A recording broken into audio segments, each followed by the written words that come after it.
So good, so good, so good.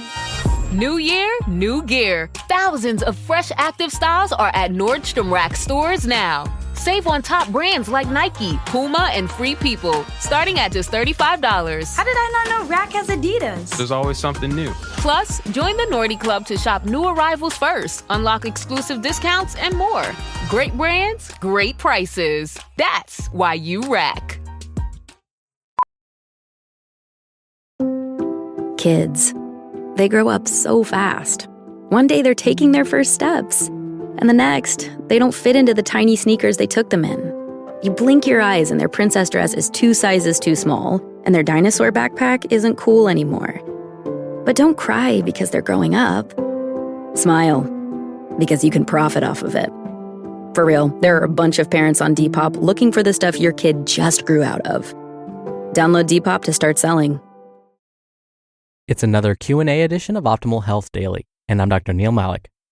Hey there, happy Friday, and welcome to one of my favorite parts of the week, our Q&A edition of Optimal Health Daily. This is where I answer your health questions related to fitness, diet and nutrition, and lots more. You send me the questions, and I answer them for you. So with that, let's hear today's question as we optimize your life. Hi, Dr. Neal. My name is Lori. I was told recently by a personal trainer that in order for fat loss, I needed to only be doing cardio exercise between 65 to 75% of my target heart rate, and that too much cardio exercise, such as indoor spin classes where your heart rate might be in the 80s to 95% of your target heart rate, was too much and actually causing muscle loss. So I want to know what's the scientific data behind this and what's true. And if it's true that I only need to be doing 65 to 75% for optimal fat loss, about how many minutes per week should I be doing this type of exercise? Thanks so much. Bye. Thank you for your question, Lori. I'll start with the bottom line first. Fat loss is a complicated process. There is no guarantee that working at a certain or target heart rate will lead to fat loss. I'll explain. But first, I need to explain what target heart rate is. The idea behind target heart rate is to determine your exercise intensity. That's the idea in a nutshell. So, the faster your heart beats during exercise, the more potential benefits to your heart. Again, that's kind of theoretical. Now, supposedly, this benefit peaks at a certain heart rate, which is what we call the target heart rate. The thinking is, if you hit this target, you will get the most benefit from your exercise. Okay, so what happens when you hit this target while you're working out? Well, first, to know whether you hit this, you'll either need to manually check your heart rate or you've got to wear some sort of heart rate monitor. Just know that each of these have their pluses and minuses. For example, when you're calculating your own heart rate by checking your own pulse, did you know the first beat you hear isn't actually counted?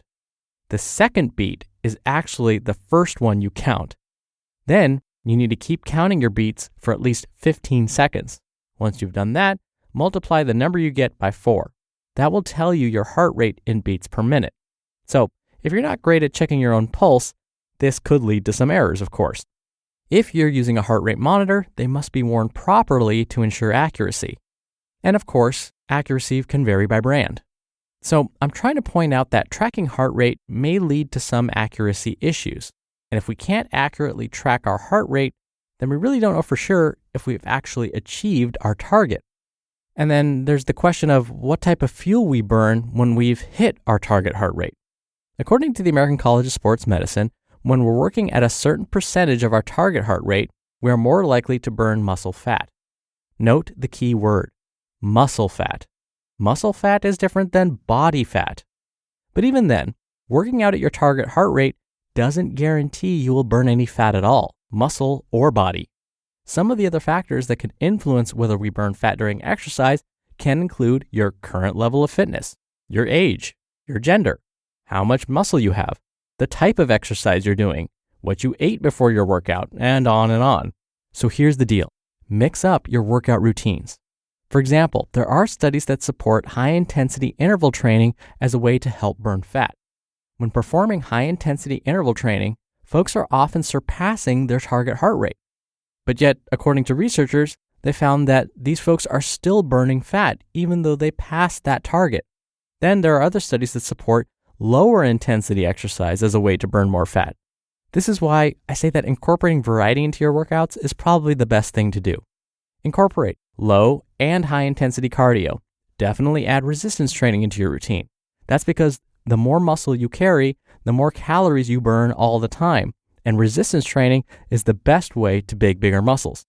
And hopefully, some of those calories that are being burned are coming from fat. Oh, and remember how I was complaining about all the problems with measuring heart rate? Here's an easy workaround. When you're in the middle of your workout, are you able to hold a conversation, or are you breathing so heavily there's no way you can imagine uttering a single word?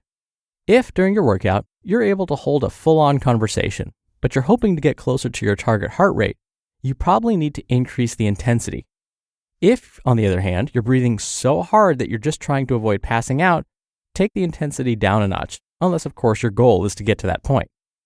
If you want to exercise within your target heart rate range, get to the point when you can talk but can't hold a conversation.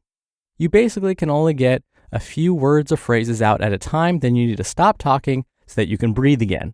That usually is a good indicator that you're right around your target heart rate. And I honestly believe that's one of the better ways to make sure you're hitting that target. This episode is brought to you by State Farm. Listening to this podcast? Smart move. Being financially savvy? Smart move. Another smart move? Having State Farm help you create a competitive price when you choose to bundle home and auto. Bundling, just another way to save with the personal price plan. Like a good neighbor, State Farm is there. Prices are based on rating plans that vary by state. Coverage options are selected by the customer. Availability, amount of discounts and savings, and eligibility vary by state. Doug. Here we have the Limu Emu in its natural habitat, helping people customize their car insurance and save hundreds with Liberty Mutual. Fascinating. It's accompanied by his natural ally, Doug. Limu, is that guy with the binoculars watching us? Cut the camera. They see us. Only pay for what you need at libertymutual.com. Liberty, liberty, liberty, liberty. Savings vary. Underwritten by Liberty Mutual Insurance Company and affiliates. Excludes Massachusetts. Thank you again for your question, Lori. Now, if you want to get your hands on our Optimal Living Daily Workbook and have your question answered right here on the show, send one in. You can email your question to health@oldpodcast.com. Now, if you want to send one in via audio, just come by oldpodcast.com/ask to record your question straight from your computer.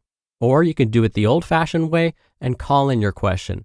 The number is country code 161 I love OHD. That's 1-614-568-3643.